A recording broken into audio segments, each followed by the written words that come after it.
We'll start with the news. Jeff Carlisle breaking the fact that Christian Pulisic has agreed terms with AC Milan. It's all down now for the two clubs to agree a transfer fee for the US international. A lot of speculation about his future. For more on this, what a double act this is. Julien Laurens and Gab Marcotti. What a weekend treat for us all. Gab, how difficult is it going to be to get this across the line regarding that transfer fee?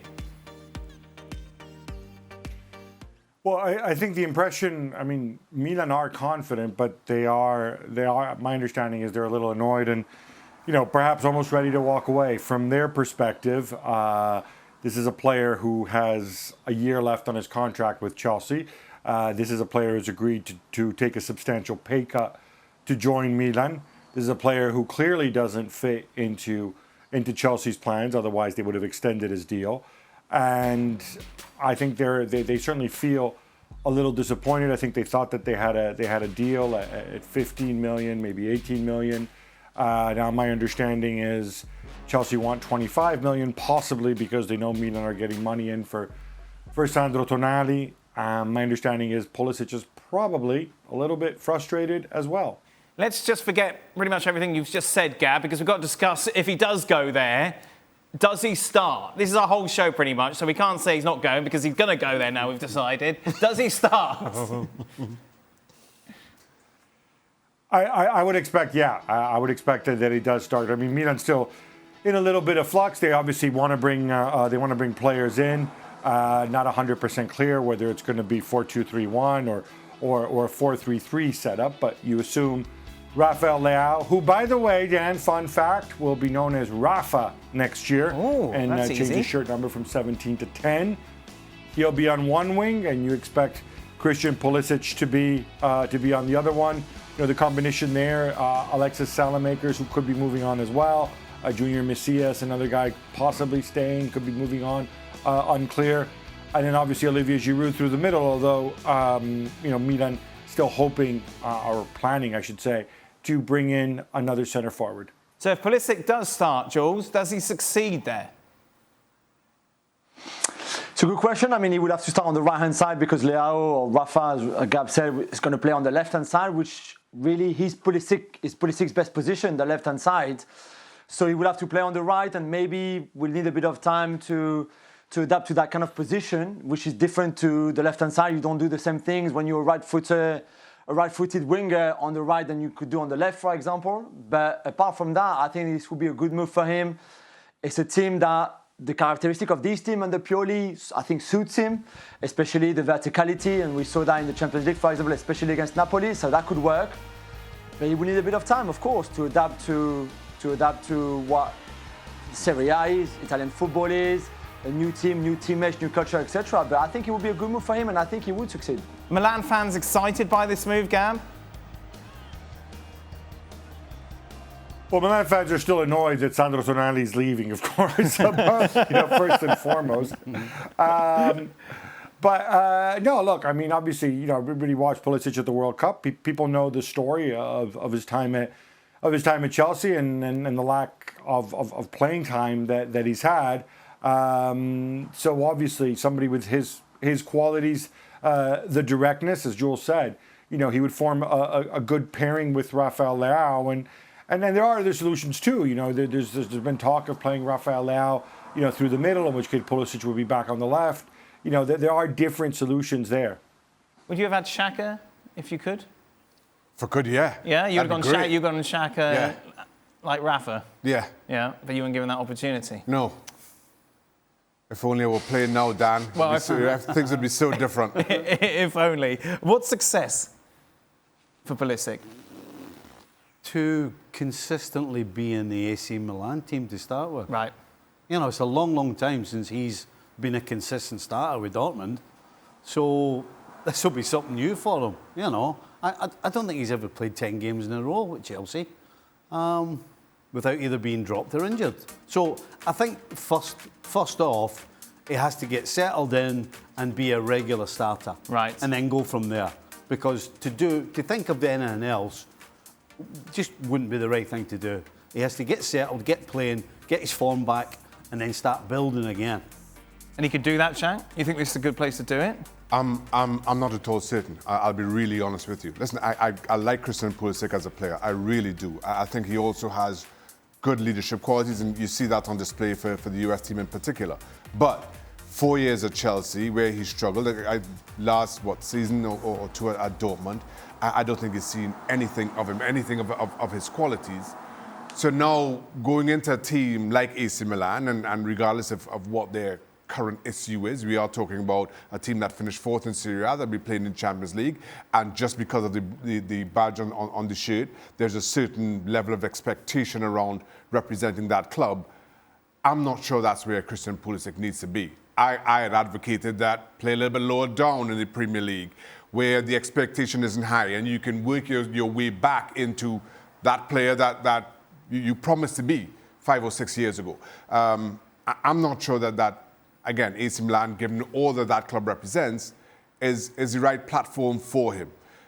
Again, incredibly talented player, but I just felt that he needed to take a step back before taking two forward. It's not only, of course, Christian Pulisic who is making that move from Chelsea to Milan, but Loftus-Cheek as well, Gab.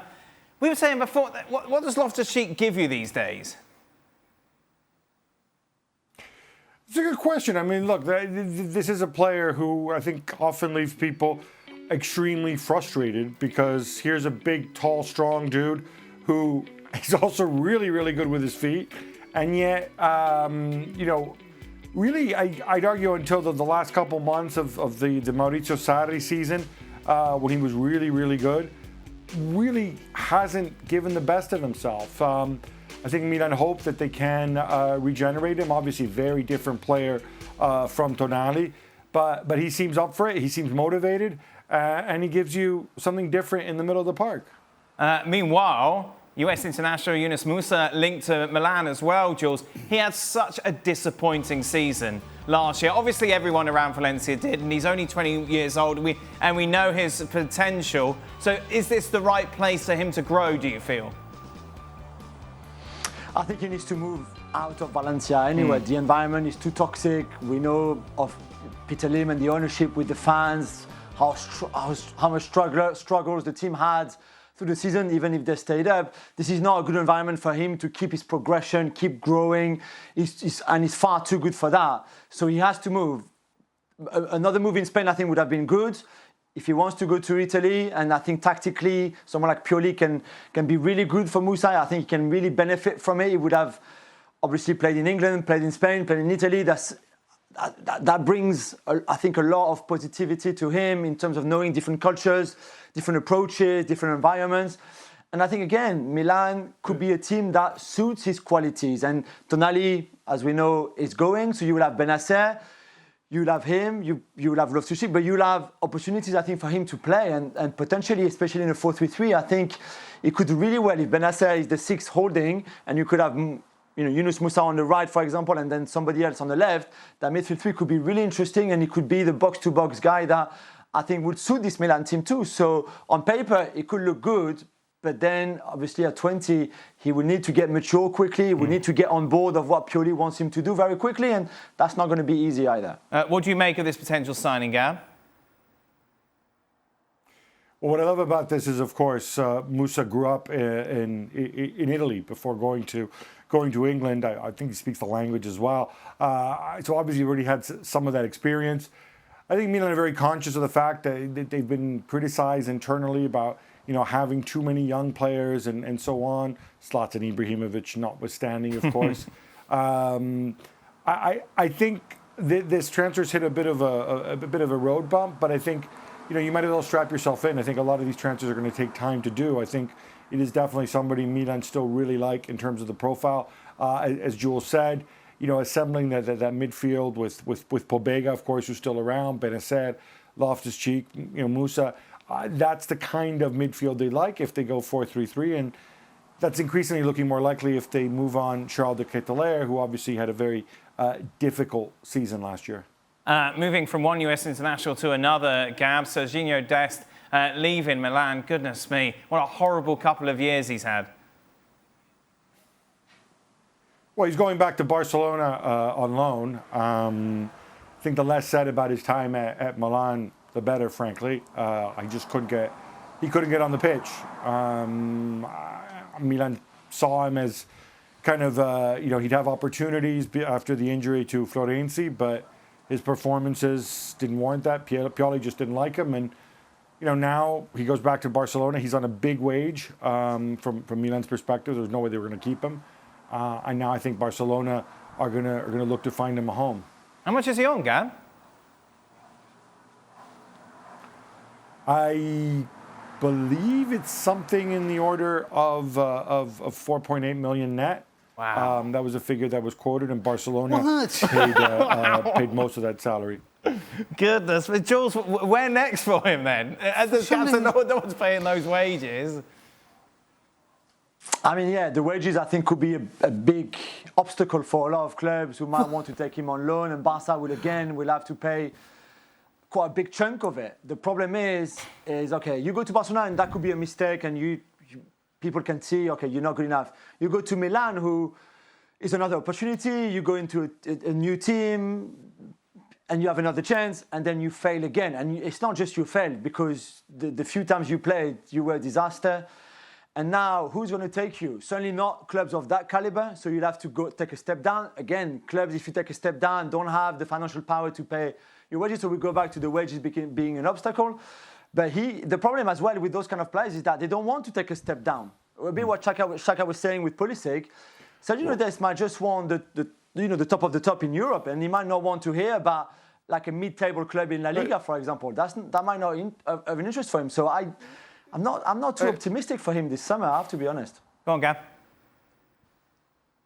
No, I just want to say, on the back of what Jules just said, I completely agree with him. You know what players are. You got players there. They never like to leave money on the table. But I think we should go back to Pulisic just for a second, because he took a substantial pay cut, or he will take one if he joins Milan. And I think that also says something about him, because a lot of players do a lot of talking, but then nobody likes to. They all become really stingy when it comes time to taking pay cuts. Because he easily have sat on his backside for another season, become a free agent next summer, 2024. Plenty of time to pick his own club as a free agent and kind of get prepared for the 2026 World Cup, and earn the ducats this summer. He didn't do that. So I think at a time when we often criticize players for being greedy and chasing the cash, here's a guy who put his money where his mouth is and bet on himself. Well, thank you very much for watching ESPN on YouTube. For more sports highlights and analysis, be sure to download the ESPN app. And for live streaming, premium content, and let's not forget as well, ESPN FC 7 days a week. Subscribe to ESPN Plus.